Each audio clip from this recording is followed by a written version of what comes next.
In 2005, Ellis Island took on a new meaning for this morning's guest. Learn why. Part 2 of Dr. Gwynn Swinson's coming up next.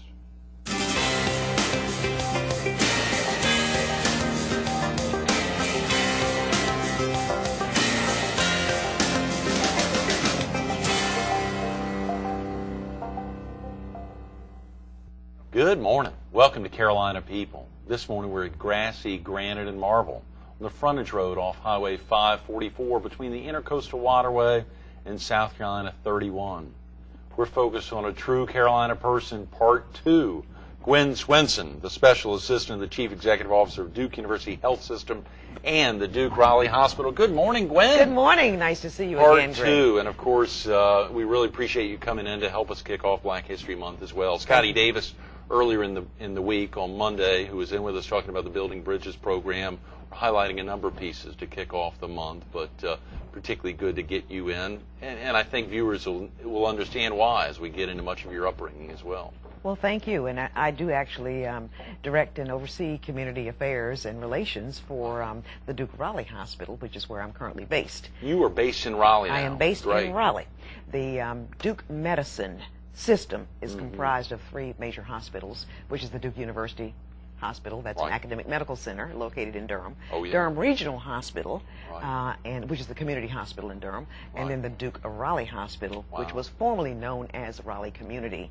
Now it is known as Duke Raleigh Hospital. So there are 2 community hospitals, one in Durham and one in Raleigh, that Duke has really overtaken, or are now part of the Duke. Duke leases the Durham Regional from Durham County, and manages Durham Regional, and Duke purchased Duke Raleigh Hospital about a decade ago.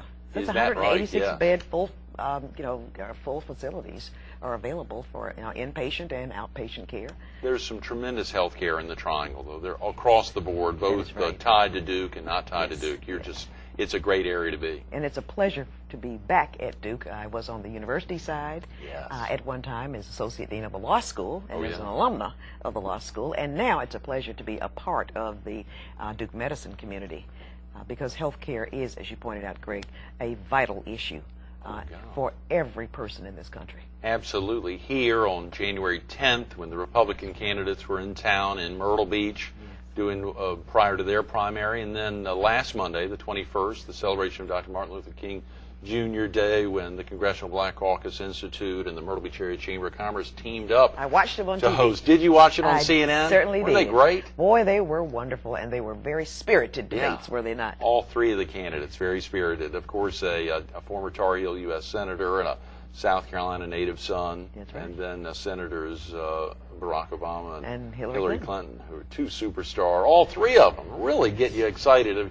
My father, whom we talked about yesterday, we'll talk a little bit more about today, came down for the debate and really got a kick out of all the activities leading up to it. He never seems to miss a beat when it comes to being right in the middle of the action. Yeah, Gwynn. That's right. Absolutely. He's enjoying this right now. I wish our signal reached up into the Triangle where my parents live, there in Durham, and where you are in Raleigh, but he'll have to watch it on the internet on carolinapeople.com next week sometime when it goes up. We talked about your upbringing there in Belhaven, in Beaufort. Is it Beaufort? It is Beaufort County. Beaufort County, I got it. Not, of course, as you know, here in the Palmetto State, people talk about Beaufort County. Right. Yeah. Well, thank you very much for getting that right. I got it right. I'll probably get it wrong in a few minutes. So get it right now. And as we think about it, we talk about your parents who were both educators, but a lot of folks wonder what prompted them to even contemplate sending you off since they were both educators. I think you said yesterday your mother's a 3rd grade teacher and your father a principal, a high school principal.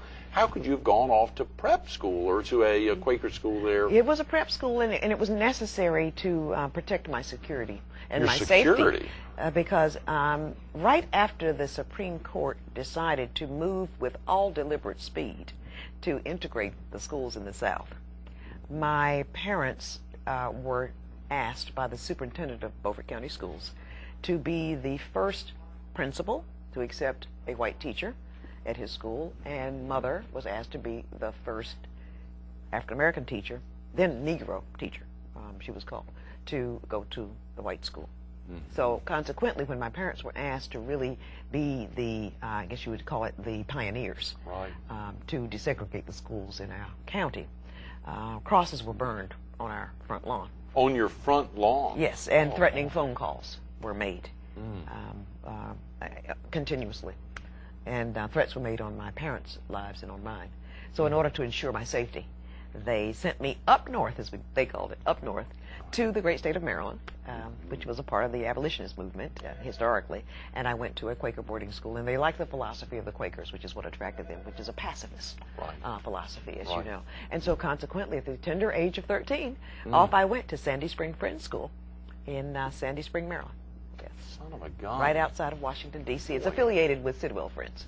When we think about that at age 13, where there be threats on your life, of course we can understand about your parents as adults, but on your life. Oh, absolutely. Because you think about it, your child is probably your most vulnerable point, isn't it not? Right. Your family is where you're most vulnerable. So my father's family was threatened, my mother and myself. And so they agreed to send me away to school. And of course I would have led a very isolated life in order to protect me. I really wasn't able to do what a typical child would be able to do. You know, hang out in the front yard and play jump rope and hopscotch and all that. I couldn't do it anymore. And so I had lost my childhood. Wow. Part of my childhood was lost to desegregation. But it was well worth the fight, and it was worth what my parents agreed to do. Yes, yes. So, how about for your parents after you went off? Were there, I suppose there were continued threats? Yeah, that went on and they didn't on talk about it very much. And they protected me from it, and that was part of the reason for sending me away. They came up to visit me.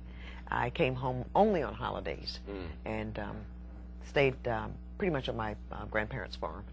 And as things cooled down, this was the mid-'60s. Right, I was about to say, I hate to date you there, but that's all right. You've kept your youth very, very I'm soon well. to be 55, and I'm hate very to even think about you having daughters in their mid-20s. It's almost unimaginable there, But in any event, I think I'm a different person because I went away and I left the South, the traditional South, at a very young age. I didn't come back to North Carolina until I was grown and had, I think I had the first child, and the second one, Robin, was on the way.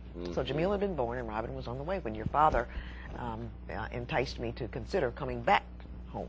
To see what kind of a contribution I might be able to make at Duke or in the communities throughout North Carolina. So it was really his vision, to be honest with you, and persuasiveness. I love it. Well, we've seen that persuasiveness. Yeah, you know what I'm talking about. Yes, he's very persuasive. And he is one of my great role models and truly a very, very dear friend of well over 30 years. You've got some tremendous role models, and we want to highlight some of those, but our director, after your interview yesterday, asked this simple question, and viewers, if they missed you yesterday, may not understand the significance, but did your daughters get high school diplomas? Did they actually? Yes, you prompted me to reveal a family secret, which Daddy, if he were living, would be absolutely horrified about. Mortified that I told that I'm a high school dropout in your show yesterday morning. But to follow up, that's a very good question that you asked. And they both have high school diplomas, and they both are graduates of parts of the UNC system. Is that right? NC State is where my daughter Robin recently graduated with a degree in English and a minor in African American Studies. And my daughter Jamil graduated from UNC at Chapel Hill, and she has a bachelor's in political science. Is that right? Yes. Great. Wow. And a I'm very proud of school both of those for young political ladies. science, and of course NC State with so many great. We talked yesterday about the basics of English when you were highlighting some of your speech writing prowess under former Attorney General and now Governor of North Carolina. And thank goodness I learned to diagram sentences too before I dropped out of high school. That's right, before you got out. I love it. Well, you highlighted that yesterday, so the going to Maryland and of course then to Antioch in Ohio and then back to Washington for law school. Antioch had their law school there in Washington, which is a great connection. And it's now the University of the District of Columbia now. So oh, it is? Okay, great. So it's expanded. It went from being private to public, which is very rare. Boy, that is. Yes. That is. One of the great stories you shared off camera yesterday, Gwen, and we want to get into that, was how you actually moved from the Attorney General's, one of the higher ranks there, into becoming the Secretary of Administration. Yes, into his cabinet. Exactly, into his cabinet. I saw there the first, the second African American woman in a governor of North Carolina's executive cabinet, and the first female African American baby boomer to serve, obviously, in the cabinet level in North Carolina history. That's big correct. Deal. That is correct. And thank you for having me on for Black History Month. Yes. And I never ever dreamt that I would be a person who would serve at that level of government, at the executive level. Right. It was indeed a privilege and an honor to have had the opportunity to do so for the 5 years that I did. Oh, yeah. And it is an interesting family kind of story about Governor Easley and myself and how I came to serve in that position. And I know we're short on time, so no, we've got time today. Tell you briefly how this occurred. In 2000, when the governor was elected, I was asked to be on the transition team. And so, of course, I was delighted to do so after having spent weekends and holidays and so forth on the stump, supporting his candidacy, because you didn't, as a public servant, I didn't do that during office hours. During office hours. That's right, when I was working for him as Attorney General. But what happened is that once he was elected, and I was in the transition office, one day he said to me, I want you to do a briefing for me on the Department of Administration. Each of the transition team members had one or two agencies and departments that we were learning more information about, so that we could then help to better understand how the candidates should be vetted for cabinet level posts and sub-cabinet positions and so forth. And then we were flooded with applications, as is always the case in a new administration. Oh, I bet. So I was tasked with pulling together people from the business community, from higher education, and from the nonprofit sector, and from the healthcare sector, to come and talk to us about what this department did well and what it didn't do so well in serving the interests of the various sectors of our economy in North Carolina. And so I did that, and I had the opportunity to meet people from all walks of life and all stages at that time. And I learned more about the agency. I learned that the department itself was started in 1957, and actually what it does is it operates similar to General Services Administration for the federal government. It runs the business operations for government. Oh, yeah. So it functions as, for example, the real estate broker and all of the purchasing, selling, and leasing of properties owned by the state. By the state. Yes, and it also handles the bulk of the purchasing that is done for the state. I was amazed to see, Gwynn, $136 million annual budget there, upwards of 750 state employees that are under the Department of Administration, a tremendous responsibility. With a little engine that does well. That's a small department compared to the Department of Corrections and Health and Human Services that has maybe 16, 18,000 employees. But your tentacles, I mean, in those instances, they'd be all focused on one thing. Your tentacles are spread out into Veterans Affairs, and as you mentioned, the real estate broker, essentially at a whole litany. If we had 3 hours, we could go into all of the different aspects of that. And just what it was described as is the business manager for the state of North Carolina. Wow. So I oversaw the business operations, as I said, and I think one of the most exciting dynamics there was working with the Office of Historically Underutilized Businesses and helping women and minorities and disabled people and veterans to get their businesses up and running and to do business with the state, to get more contracts with the state.